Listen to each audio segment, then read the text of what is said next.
Bienvenue à notre table ronde sur la plateforme participative de la stratégie France du Long-Sarre d'aujourd'hui. La plateforme participative est le lieu où vous avez tous la possibilité de participer à l'évolution de notre orientation, nos compétences vers le monde francophone, c'est-à-dire la France et au-delà. Il est le lieu où vous avez tous la possibilité de vous informer, de discuter, mais également de présenter vos idées. C'est quelque chose que nous faisons depuis des années dans le cadre de la mise en œuvre de la stratégie France. Vous savez que la stratégie France a été lancée il y a quelques ans. Nous avons commencé avec une grande campagne participative incluant des acteurs de la société civile, de l'économie et de l'administration. Et ces acteurs nous ont fait des propositions concernant la mise en œuvre et les objectifs de la stratégie France. Et aujourd'hui, donc chacun parmi vous a, grâce à cette plateforme participative, la possibilité de discuter avec nous et de présenter vos idées. Aujourd'hui est une journée particulière, une journée particulièrement positive parce qu'hier, la plateforme participative de la stratégie France a reçu un prix. Monsieur Peter Strobel, le ministre des Affaires européennes du Long-Sarre, a reçu ce prix d'acteur public décerné par Richard Ferrand. Et ceci montre que ce que nous faisons, nous nous dirigeons à un public en Sarre, mais également à d'autres personnes en Allemagne et en France, est bien donc présenté donc sur le plan international. Et tout ce que nous faisons est traduit de l'allemand vers le français ou du français vers l'allemand. La raison pour laquelle nous avons reçu ce prix est, et je cite, que cette plateforme participative est une source d'inspiration pour les décideurs politiques.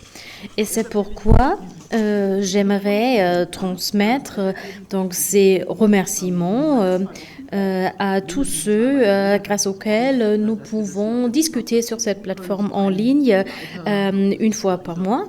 Donc j'aimerais remercier le directeur de notre bureau de la SAR à Paris, Monsieur Karl Terroyan, mais également Madame Christine Claus du département des affaires européennes et Monsieur Teves avec son équipe. Et c'est pourquoi je suis très contente de pouvoir saluer aujourd'hui des invités qui sont une source d'inspiration pour nous. Leur travail et leur présentation seront une source d'inspiration pour nous. Ils présenteront la thématique de la formation professionnelle transfrontalière et la promotion de la mobilité. Il est bien sûr très important de préserver cela au moment de la pandémie et de continuer à le faire après. J'aimerais donc saluer la directrice de l'Académie européenne d'Otzenhausen, qui est une actrice très importante pour la stratégie France. Elle nous a déjà accompagnés donc à Berlin, à Saarbrück, à Paris, et l'EAO est un acteur très important pour nous dans le cadre de la mise en œuvre de la stratégie France. Mais Otzenhausen est également un lieu particulier. C'est peut-être un des lieux les plus connus de la Sarre parce qu'il y a beaucoup de gens dans le monde qui étaient déjà à Otzenhausen et qui ont discuté des questions de l'intégration européenne, des questions internationales à Otzenhausen. Et Stéphanie Bruel va nous donc donner des informations sur l'EAO. Et après cela, nous allons saluer Madame Alice Boineau, donc chargée de projet pour les thématiques de la formation professionnelle transfrontalière au sein de l'EAO, c'est-à-dire celle qui fait cela directement sur place, et elle va nous raconter très vivement comment ça se passe dans le cadre de la coopération avec des apprentis français et allemands. Mesdames, Messieurs, j'attends avec impatience vos présentations et une discussion qui qui sera, je l'espère, très intéressante. Après cela, vous avez tous la possibilité de poser des questions. Vous pouvez nous adresser vos questions par mail ou par Facebook. L'adresse mail à laquelle vous pouvez envoyer les questions est celle que vous connaissez déjà. Et si nous n'avons pas le temps de répondre à toutes les questions dans le temps que nous avons, donc pour cet échange, nous allons répondre par écrit. Mais j'aimerais d'abord donner la parole à Madame Stéphanie Pruel. Donc, je te salue et la parole est à toi, Stéphanie. Oui, merci Roland. D'abord, j'aimerais remercier donc de notre part de nous avoir donné la possibilité de présenter l'Académie aujourd'hui et notamment sa contribution dans le cadre de la mise en œuvre de la stratégie France. Mais d'abord, j'aimerais vous féliciter pour avoir reçu le prix Coup de cœur 2021. Donc, félicitations à l'équipe de la stratégie France et du portail participatif. J'aimerais d'abord pour celles et ceux parmi vous donc, qui nous écoutent, qui nous suivent aujourd'hui, donc présenter ce qu'est l'Académie européenne et ce qu'elle fait dans le quotidien. L'Académie européenne d'Otzenhausen est un établissement d'enseignement indépendant dans la partie nord de l'Allemagne qui a sa priorité dans le domaine de l'éducation politique. Nous travaillons de manière indépendante, nous sommes neutres et supraconfessionnels. Depuis sa fondation en 1954, nous nous comprenons en tant qu'un lieu de rencontre, un lieu d'apprentissage où des lieux d'origine, de nationalités différentes peuvent entrer en contact, peuvent apprendre les uns des autres et comme ça vivre l'Europe.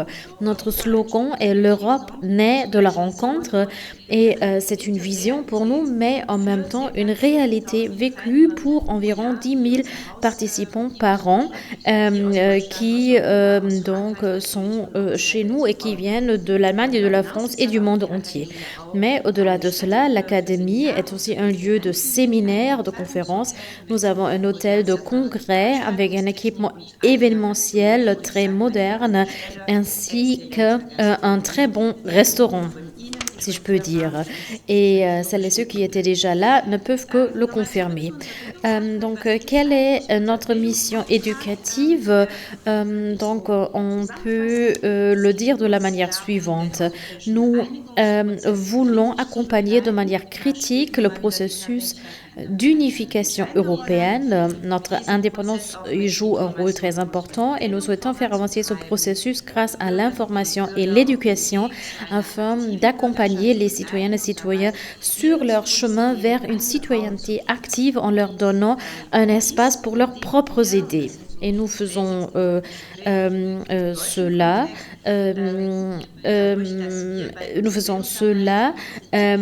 en améliorant l'esprit critique des participants, mais également en améliorant le sens des responsabilités de l'individu. Notre compétence particulière se trouve dans les champs thématiques de l'Europe, donc ça c'est clair si on entend notre nom, donc l'Europe, et là notamment les relations franco-allemandes ainsi que la coopération transfrontalière au sein de la grande région. Nous allons encore présenter cela en détail parce que nous avons un projet spécifique dans ce domaine, mais également le développement durable, l'éducation transformative et la communication rhétorique.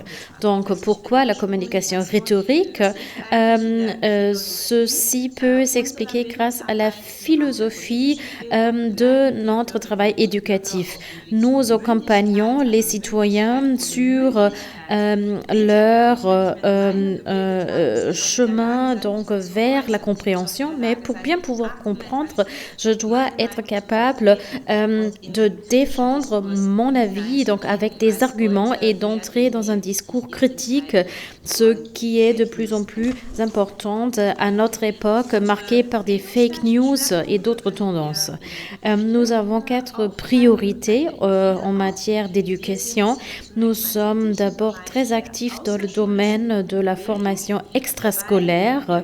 Nous nous adressons à des groupes cibles de jeunes adultes à partir de 16 ans qui viennent de la France, de l'Allemagne et d'autres pays de l'Europe. Et ces jeunes se rencontrent ici au sein de l'académie pour des séminaires de rencontres interculturelles dédiés à des thématiques différentes, comme par exemple le développement durable ou l'intégration européenne. Notre deuxième priorité en matière de formation est la formation donc extra-universitaire. Là, nous nous adressons à des étudiants ou à des professeurs de l'Allemagne, de l'Europe et du monde entier. Nous avons des coopérations prioritaires avec la Russie ainsi qu'avec le Japon ou le Mexique et les États-Unis. Les formats que nous offrons dans ce contexte sont des programmes d'études, des programmes de rencontres ici sur place, mais cela inclut toujours des séjours d'études à des lieux des institutions européennes, donc à Bruxelles, à Strasbourg, à Luxembourg. Donc là, nous nous adressons également à des professeurs avec des programmes d'échange. Les thématiques que nous traitons dans ce cadre sont l'Europe, l'intégration européenne, mais également le développement durable et la politique internationale, les relations internationales. Si nous organisons par exemple un programme d'études germano-russe, nous traitons prioritairement les relations germano-russes. Notre troisième priorité est la formation des adultes. Nous sommes un lieu reconnu de formation des adultes dans le contexte sarrois.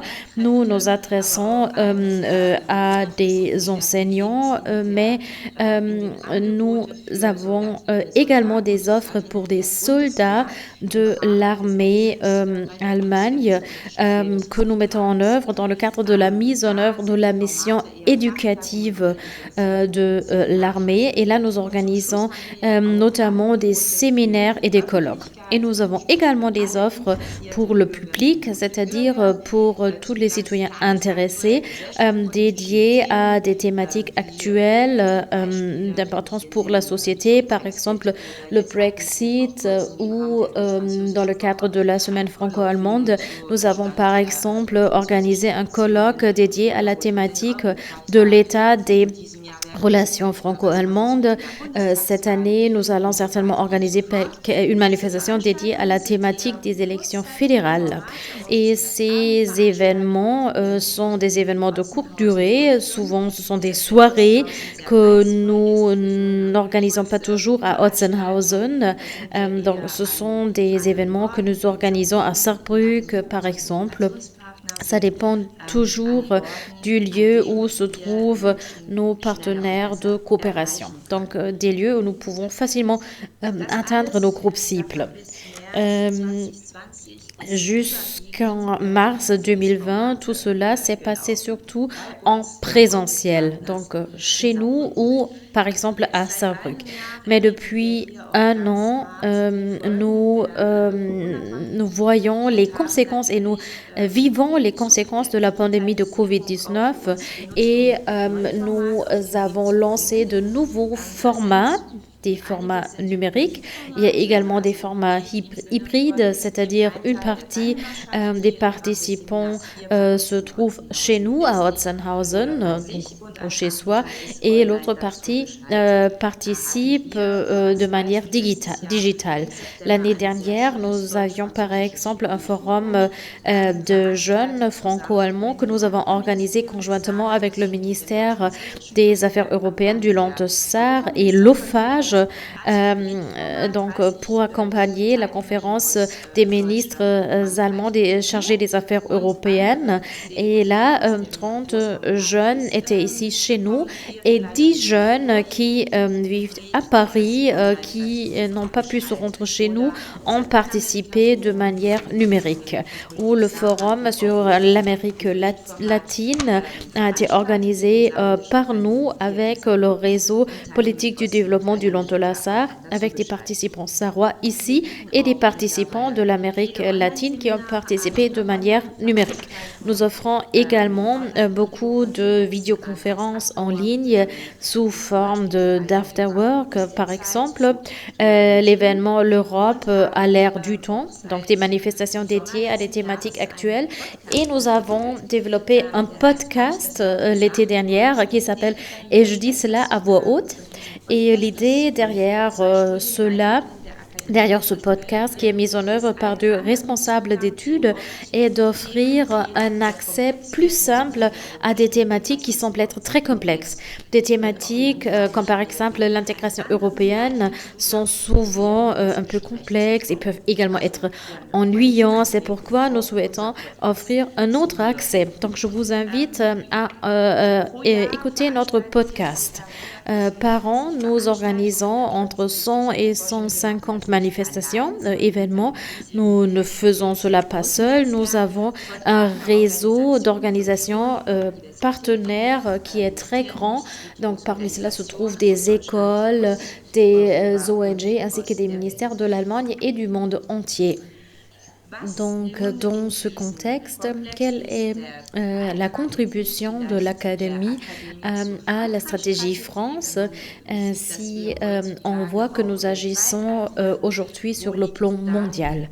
Donc, quelle est donc notre priorité par rapport à la stratégie France?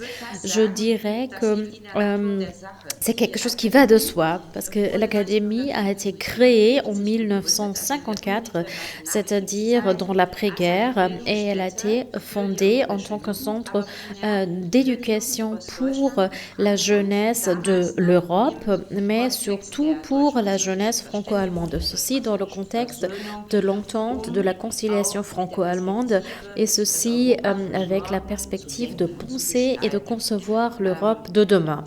Ça, c'est un point. Et l'autre point, c'est que, qui résulte également de l'histoire, est que l'intégration de la grande région, comme nous la connaissons aujourd'hui, est fortement ancrée dans notre offre et dans la mesure dans laquelle nous accompagnons cette coopération. Donc, je me permets, par exemple, de dire que la notion de Saarlorlux, même si la grande région s'appelle maintenant officiellement grande région, a été créée au sein de l'Institut IRI, donc qui faisait partie de l'Académie. Donc l'Institut IRI qui s'appelle maintenant Institut de la Grande Région. Donc les objectifs principaux de la stratégie France, on pourrait le dire, se trouvent déjà dans notre ADN.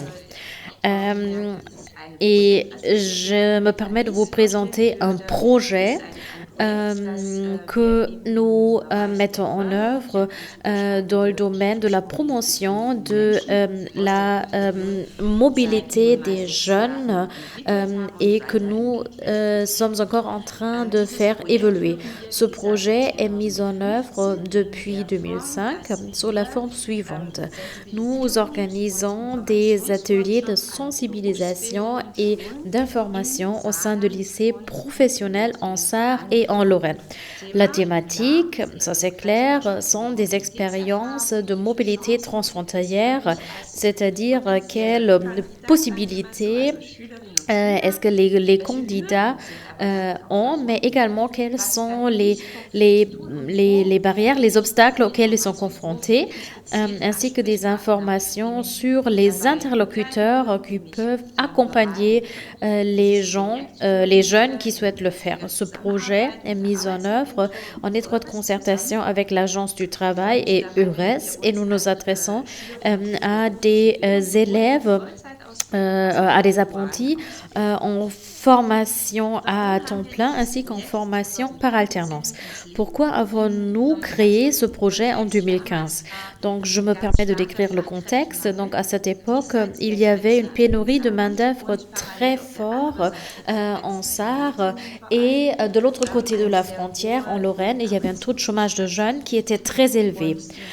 Et dans ce contexte, beaucoup d'obstacles administratifs ont été supprimés, des conventions ont été signées entre la SAR et le ministère de l'Éducation de la France afin d'améliorer, par exemple, la reconnaissance de stages faits par des Lorrains en Allemagne dans le cadre de l'apprentissage transfrontalier. Donc, beaucoup d'obstacles ont donc été supprimés, mais qu'est-ce qu'on a remarqué? Il n'y avait pas beaucoup de personnes qui voulaient participer. Donc, nous nous sommes posé la question de savoir quelle est la raison pour cela. Donc, la langue peut être un facteur, ça c'est clair, mais les obstacles administratifs, les obstacles financiers, là, il y a beaucoup de soutien. Nous avons donc organisé un sondage et nous avons réalisé que les obstacles, donc les plus difficiles, sont de manière affective, donc émotionnelle. Donc, c'est-à-dire les jeunes ont peur d'être séparés de leur famille, ont peur de cette expérience d'autonomie. Donc, et cet obstacle est donc de manière affective et n'est pas lié à la distance géographique. Nous nous sommes donc dit, donc grâce à nos connaissances, nous pouvons contribuer donc à l'amélioration de la situation et faire en sorte que les gens traitent de manière plus intense la question de la mobilité transfrontalière. Nous avons donc commencé à organiser des ateliers dans les écoles. Donc, je ne le fais pas moi-même, même si j'ai déjà fait des expériences dans un contexte transfrontalier, mais nous offrons des jeunes, nous offrons à des jeunes la possibilité donc de faire une formation continue dans notre académie afin de devenir capable de discuter la thématique des expériences de mobilité avec d'autres jeunes. Donc, les jeunes qui discutent cela avec d'autres gens ont déjà vécu des expériences de mobilité transfrontalière. Ils connaissent les obstacles et ils peuvent donc, de manière plus authentique, en utilisant le langage des jeunes, donc sensibiliser les autres jeunes. Nous offrons cela depuis 2015 et nous atteignons entre 300 et 350 jeunes gens de Lorraine et de la Sarre par an. Depuis 2019, le projet a évolué et s'appelle maintenant Apprentis sans frontières. Alice va vous donner des informations sur cette thématique.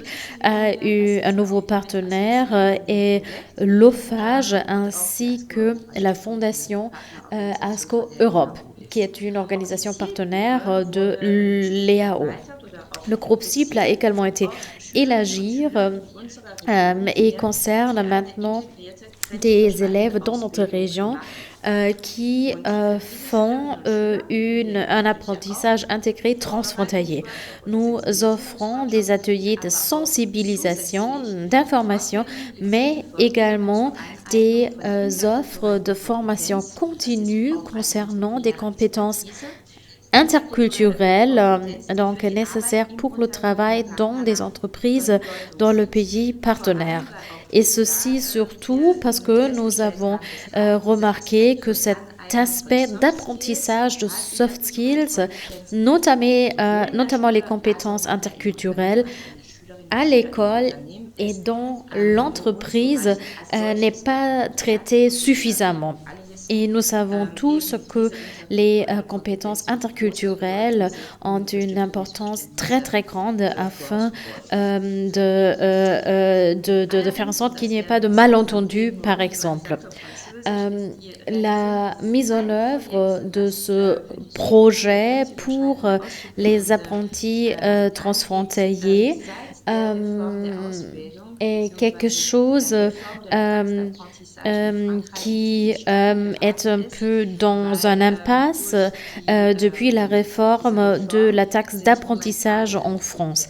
Parce que, à cause de cette réforme, la conclusion de contrats d'apprentissage n'est pas possible à l'heure actuelle. C'est-à-dire, des élèves qui souhaitent faire une formation professionnelle transfrontalière ne peuvent pas le faire à l'heure actuelle. C'est pourquoi nous souhaitons lancer un appel aux responsables politiques de trouver le plus vite possible une solution pour cette problématique pour que nous puissions donc à nouveau offrir cette possibilité aux jeunes pour qu'ils peuvent vraiment profiter de cette occasion dans le sens, dans le contexte d'un marché de l'emploi intégré. En ce qui concerne des mesures concrètes pour l'année 2021, ils seront présentés à vous par ma collègue Alice Boineau, donc, qui pendant un an travaille chez nous, donc dans le cadre du projet, travaille chez le partenaire et qui est un vrai enrichissement pour notre équipe. Je vous remercie et je vais donner la parole à Alice. Oui, je vais me présenter brièvement. J'ai 24 ans et j'ai fait un master d'études européennes interculturelles et je travaille pour l'Académie depuis septembre 2020. Comme Stéphanie l'a déjà dit, dans le cadre du programme Travail chez le partenaire du LOFAGE. Et je suis entre autres responsable pour la mobilité transfrontalière et peut donc chaque jour travailler la main dans la main avec nos partenaires français et ceci notamment dans le domaine de la formation professionnelle. Stéphanie l'a déjà expliqué, nous avons surtout le projet aller au-delà des frontières, vivre l'Europe, dans le cadre duquel nous offrons des ateliers d'école et l'objectif est d'encourager les élèves de la grande région d'aller à l'étranger et nous souhaitons surtout présenter les avantages de la grande région. Et ces ateliers d'école sont animés par des ambassadeurs, donc entre guillemets, qui sont formés chez nous au sein de l'académie, qui présentent leur expérience avec l'étranger dans les écoles et qui peuvent facilement entrer en contact avec les élèves. J'ai déjà participé à 5 ateliers cette année et j'étais très contente de pouvoir organiser donc un événement sur place et j'espère que ça va également être le cas à l'avenir. Ce projet a très bien fonctionné, c'est pourquoi nous souhaitons élargir notre programme également à la région du Rhin supérieur pour donc être actif le long de l'entière frontière franco-allemande. Il est toujours très intéressant, très agréable de parler avec des jeunes concernant les obstacles auxquels ils sont confrontés et nous souhaitons supprimer ces obstacles. Un autre projet que nous avons, c'est le projet global Apprentis sans frontières. Le groupe cible de ce projet sont des jeunes qui font un apprentissage transfrontalier. Dans le cadre de cela, nous avons organisé cette année 3 projets en ligne. Le premier est un coaching individuel que nous organisons conjointement avec l'Alliance d'apprentissage de la Sarre inférieure qui s'appelle FAUS. Et grâce à ce coaching, nous souhaitons aider ces jeunes à chercher un emploi sur le marché de l'emploi allemand. Nous leur expliquons par exemple comment on écrit un CV et comment on peut bien présenter ses compétences. C'est un séminaire en ligne que nous offrons depuis septembre. Nous avons également prévu de mettre en œuvre une mesure de formation continue interculturelle entre mai et juillet avec 3 événements en ligne pour les apprentis en dernière année d'apprentissage pour qu'ils puissent encore approfondir leur aptitude sociale. Et moi, je vais animer ces séminaires. Et nous avions également eu l'idée d'intégrer les apprentis dans la journée de découverte de l'OFAGE. Pour faire cela, ces jeunes sont invités à présenter donc de manière digitale leur entreprise en organisant donc une visite virtuelle de l'entreprise pour des écoles de la région et grâce à cela, ils peuvent également élargir leurs compétences. Donc ça, c'est mon travail quotidien au sein de l'académie. Donc ce que je fais, c'est-à-dire surtout de la coordination entre les partenaires. Et je profite de l'occasion pour remercier l'Académie européenne à Otzenhausen de m'avoir donné l'occasion de vivre l'Europe en tant que Française dans une institution allemande. Donc, je vous en remercie. Oui, merci beaucoup donc, à vous deux pour cette présentation très intéressante d'un lieu où on peut vraiment vivre le caractère international de notre région, un lieu où, Stéphanie, donc tu l'as dit, c'est le slogan de l'EAO, où l'Europe naît de la rencontre. Donc, à nouveau, un grand merci pour cette présentation. Vous avez tous parlé d'un sujet que nous avons déjà traité il y a un an, donc le 11 février, lors d'une dernière manifestation en présentiel à Berlin. Donc, lors de cet événement, nous avons lancé un appel pour que le ministère du Travail de la France trouve une solution pour la problématique qui se pose dans le domaine de la formation transfrontalière. Une évolution très positive a été mise en danger ces derniers mois. Donc, en février de l'année dernière, on était déjà relativement avancé. Le chef de cabinet de la ministre du Travail de l'époque avait déjà promis de trouver une solution, mais nous n'avons pas encore, cette solution n'a pas encore été trouvée. Mais Stéphanie, donc, on va rester actif et faire en sorte que le gouvernement français trouve une solution. Nous voyons souvent que les problèmes que nous avons ici au sein de la région frontalière ne peuvent être résolus qu'à Berlin ou Paris, mais l'EAO est un partenaire très important pour nous s'il s'agit d'attirer l'attention des capitales sur les intérêts de la région frontalière. Nous avons maintenant beaucoup de questions.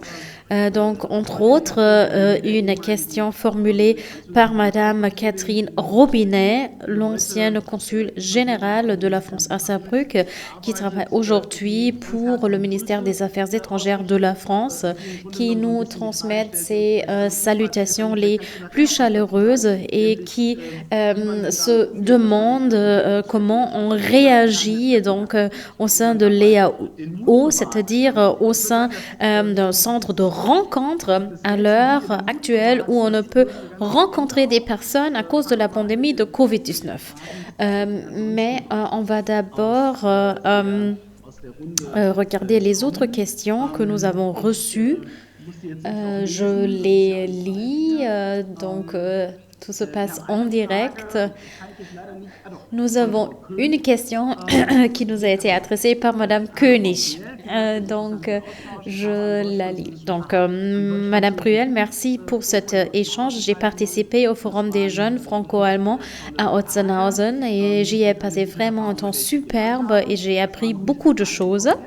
Et la question, c'est est-ce que d'autres manifestations dans ce format sont prévues et comment peut-on faire en sorte que les responsables politiques écoutent plus, entendent plus la voix des jeunes et qu'est-ce qu'on peut faire? Donc Stéphanie, je pense que cette question s'adresse à toi. Oui, donc volontiers. D'après donc ma compréhension, les activités que nous faisons dans le domaine de la formation politique ont pour objectif d'accompagner des jeunes pour faire entendre leur voix. Les participants du Forum des jeunes en septembre étaient déjà des jeunes qui le veulent et qui le font déjà. Mais il y a beaucoup de jeunes qui ne le font pas encore. Notre travail de base, c'est donc de lancer des choses dans cette direction. Donc, ceci, premièrement. Deuxièmement, et c'est déjà une partie de la réponse à Catherine, que je salue cordialement, nous sommes en train donc de planifier des événements en présentiel ou sous format hybride. Je peux rechercher les informations détaillées, mais je pense qu'il y a une organisation de jeunes franco-allemande qui se base sur une initiative de Christoph Arendt.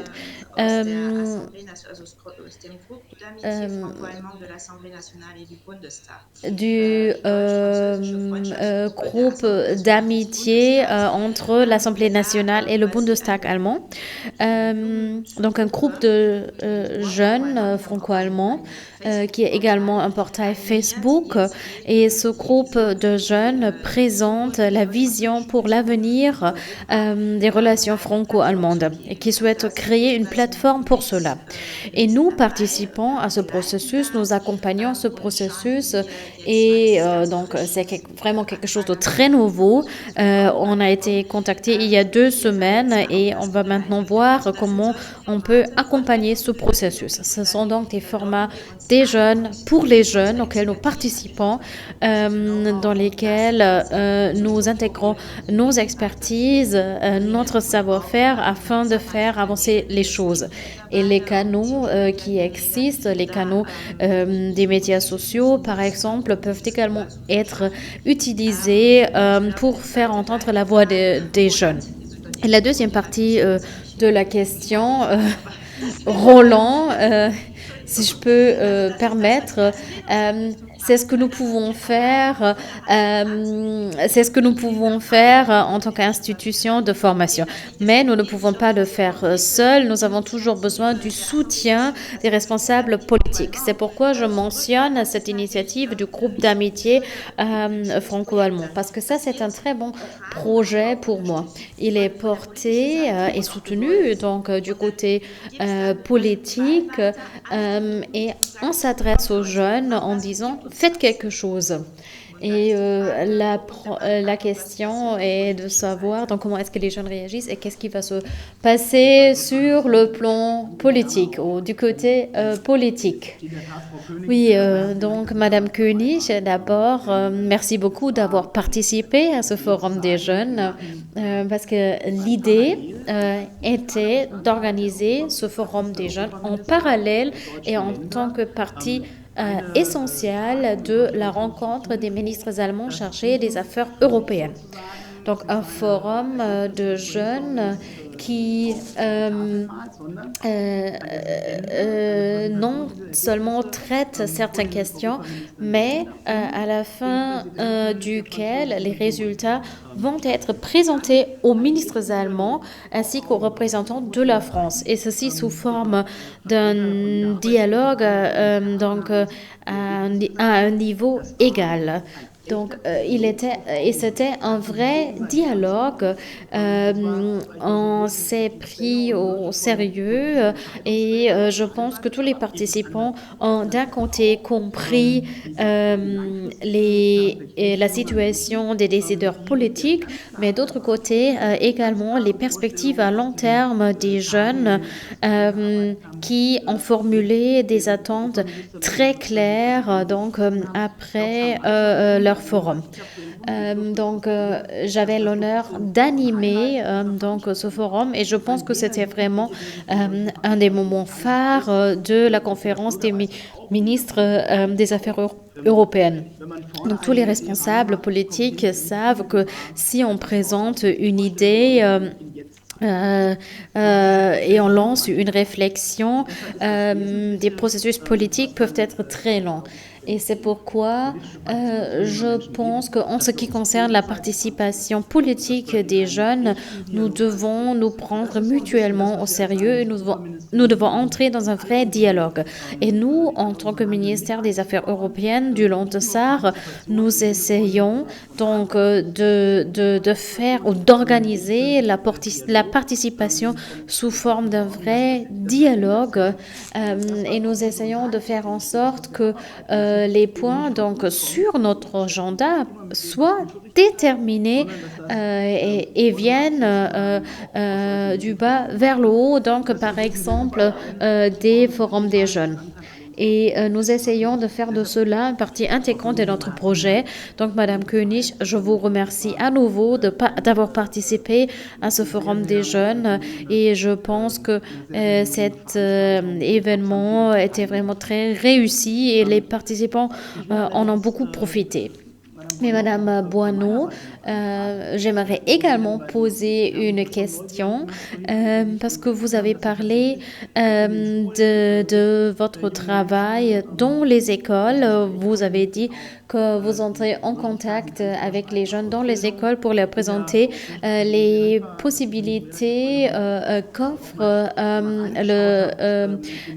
l'apprentissage transfrontalier. Et Stéphanie, donc je suis très reconnaissante que vous avez donc regardé dans les têtes des jeunes, donc entre guillemets, pour savoir quels sont les obstacles donc qui persistent et qui doivent encore être supprimés. Donc quand vous parlez avec des jeunes, donc aujourd'hui, donc en été, en hiver 2020, quelles sont les craintes les plus fortes, mais également quelles sont les attentes des jeunes par rapport à la formation professionnelle transfrontalière? Donc, quels sont les obstacles dans les têtes et notamment, donc, quels sont les effets, donc les conséquences de la crise de Covid-19, des fermetures de frontières, par exemple? Quels sont les effets que cela a eu sur l'organisation de la carrière professionnelle des jeunes sur le plan transfrontalier. Et donc, est-ce que cela est un problème et qu'est-ce que nous pouvons dire si cela est un nouvel obstacle que nous devons supprimer? Donc, une question qui n'est peut-être pas très facile. Ok, je vais essayer de répondre. Notre groupe cible, les élèves ne peuvent vraiment pas donc penser donc à aller à l'étranger. Donc déjà 10 kilomètres, c'est loin pour eux et ils n'ont pas d'informations. C'est pourquoi nous leur présentons les programmes de mobilité parce qu'ils n'ont pas d'informations sur cela. C'est pourquoi il est important que nous ayons dans les écoles pour présenter les programmes, non seulement en ce qui concerne la formation professionnelle transfrontalière, mais également en ce qui concerne d'autres programmes, comme par exemple Erasmus. Et nous commençons toujours en présentant nos expériences avec l'étranger pour entrer en contact, pour entrer dans une vraie discussion, nous posons toujours les mêmes questions. Donc, qu'est-ce qui pourrait te motiver à aller à l'étranger? Quels sont les obstacles à ton avis? Qu'est-ce qui t'empêche à aller à l'étranger? Et les questions que les élèves nous posent sont souvent des questions très simples, comme par exemple de quoi est-ce que j'ai besoin pour passer la frontière, comment est-ce que je peux financer mon séjour, est-ce qu'ils vont me comprendre en Allemagne, même si mes connaissances linguistiques ne sont pas parfaites, comment est-ce que je peux voir ma famille? Parce que ces élèves pensent, par exemple, donc si nous regardons l'exemple d'une école donc en Lorraine, donc près de la frontière, et ces élèves pensent que l'Allemagne est très loin, même si Saarbrück est beaucoup plus proche pour eux que Paris. Mais il faut donc leur montrer qu'ils peuvent aller à l'étranger, faire des expériences et voir leur famille chaque week-end en même temps. Donc, je ne sais pas si c'était la réponse à votre question. Stéphanie, vous souhaitez ajouter quelque chose? Oui, merci. Stéphanie, oui, je me permets d'ajouter quelque chose. Donc, en ce qui concerne la question des effets de la pandémie de COVID-19. Le retour que nous recevons le plus souvent quand nous demandons aux jeunes quels sont les obstacles pour toi. Les élèves me disent la séparation de ma famille. Ceci correspond à ce que Alice a dit. Donc souvent, ces élèves pensent que Saarbrück est très loin, même si Saarbrück est beaucoup plus proche pour ces élèves lorrains que Paris. Donc si on regarde ces obstacles et regarde ce que la pandémie de COVID-19 a fait avec nous, à cause de la pandémie de COVID-19, à cause des restrictions, à cause de tout cela, nous remarquons que les élèves se retirent un peu dans leur famille.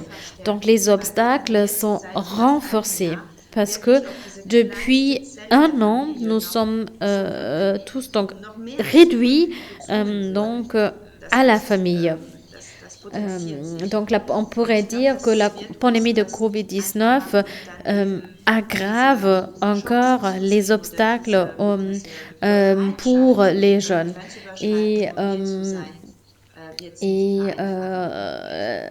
En ce qui concerne la volonté d'être mobile sur le plan transfrontalier sera influencée de manière négative par la pandémie de COVID-19. Il y a assez d'informations, il y a même trop d'informations, mais il faut trouver un bon canal pour bien informer ce groupe cible.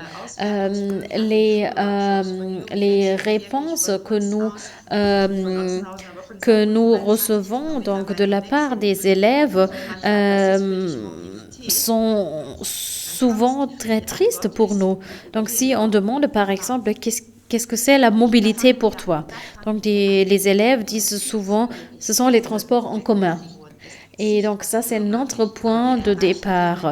Nous avons assez d'informations, nous avons assez d'acteurs, mais il faut bien attendre les groupes cibles. Et la situation devient même plus difficile à cause de la pandémie de COVID-19. Mais nous restons actifs. Et le travail que nous faisons devient toujours plus important. Donc, je suis optimiste. Il y aura également un temps après la pandémie de COVID-19. Donc, ce sera différent. Mais l'importance d'une institution comme l'EAU va être augmentée. Même sans séminaire sur place, nous savons que nous serons également capables de relever les défis de l'avenir. Donc, c'était peut-être le mot de clôture le plus intéressant, le plus joli qu'on pourrait imaginer. Mais je me permets de donner la chose suivante. Il est très intéressant de voir qu'on a déjà supprimé beaucoup d'obstacles, qu'on a assez d'informations, mais que ces informations ne sont pas bien dirigées vers les jeunes. Et c'est pourquoi il est tellement important que vous vous rendez sur place, que vous expliquez à ces jeunes que Saarbrück n'est pas très loin et que ils peuvent faire leur formation professionnelle en Allemagne ou même en France. Je pense que la distance entre Neunkirchen et Saint-Avold est également perçue comme très grande. C'est pourquoi il faut organiser des rencontres. À Otzenhausen, par exemple, c'est quelque chose de précieux parce que les gens se rencontrent de manière concrète. Et je pense qu'il y a un moment très important de l'année, c'est le salon interrégional des métiers. Là, il y a des milliers de gens qui se rencontrent être des gens qui offrent par exemple des places d'apprentissage ou des stages. Nous savons que le nombre de travailleurs frontaliers a augmenté, donc de la SAR vers le Luxembourg, de la France vers le Luxembourg, mais également de la France vers l'Allemagne. Et ceci montre que les opportunités sont là et il faut juste profiter des opportunités. Donc Stéphanie, tu l'as déjà dit, nous avons d'un côté une pénurie de main-d'œuvre qualifiée. Et de l'autre côté de la frontière, nous avons un chômage de jeunes qui reste élevé. Donc ce sont deux problèmes qui devraient être combinés pour devenir une solution. Et nous avons la clé pour faire cela. Donc nous sommes arrivés à la fin de notre table ronde. Et il y a encore une question que nous avons reçue concernant les manifestations concrètes de l'EAO. Mais Stéphanie, je te propose qu'on va te transmettre cette question et que les manifestations de l'EAO soient présentées sur le site web de la Stratégie France. Donc ceci pour répondre à cette question. À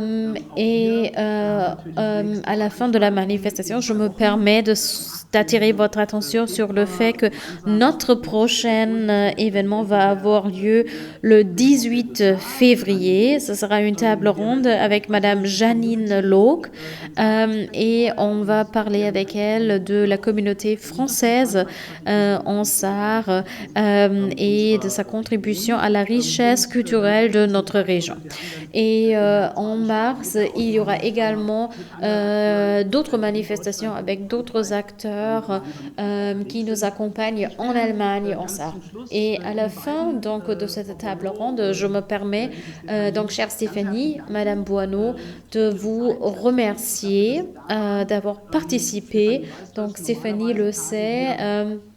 Normalement, nous organisons de telles tables rondes sous format d'apéro sarrois dans nos locaux à Paris. Je l'ai déjà dit, il est facile de faire des échanges en ligne, mais il n'est pas facile de prendre un apéritif en ligne. C'est pourquoi on va vous envoyer un cadeau pour vous remercier pour votre partenariat et pour votre présence aujourd'hui. Je remercie tous ceux qui ont participé. J'attends déjà avec impatience notre prochaine manifestation sur la plateforme de la Stratégie France du gouvernement sarrois. Donc, merci beaucoup et à très bientôt sur le portail participatif. Au revoir.